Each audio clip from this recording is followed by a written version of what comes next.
Ludlow Massacre. This massacre occurred in Ludlow, Colorado on April 20th, 1914. It was a mass killing by anti-striker militia during the Colorado Coalfield War. This is J.D. Rockefeller Jr.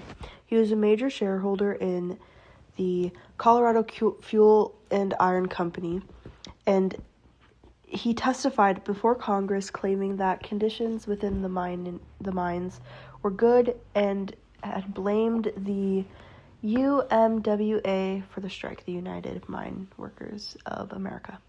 J.D. Rockefeller Jr. was blamed for orchestrating the massacre and for the events at Ludlow simply for being a shareholder in Colorado Fuel and Iron Company and the fact that they had sent the Colorado militia to suppress the strikers.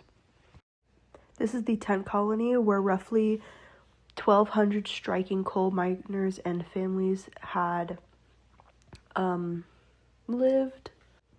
These are the strikers which worked for the Colorado Fuel and Iron Company, which was the largest coal operator in the West, and coal miners took up roughly 10% of jobs in Colorado. The strikers were armed because they believed that the owners would start attacking them.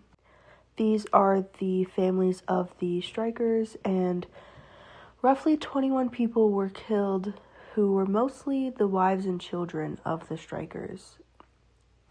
This is the Colorado militia, and the most important person in here is Lieutenant Carl Linderfelt, who's reported to be responsible for the attack upon the strikers, along with the death of the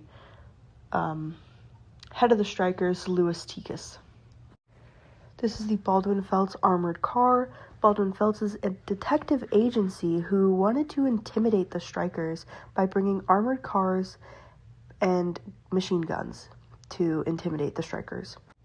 This is the company guard firing at strikers with machine guns, brought to them by the Baldwin Felts detective agency to help, get rid of the strikers in a quick and easy way. This is the destruction after the attack on the strikers in their tent colony. The strikers were actually attending a funeral for 2 infants during this attack. This is where many women and children died during the strike by the National Guard.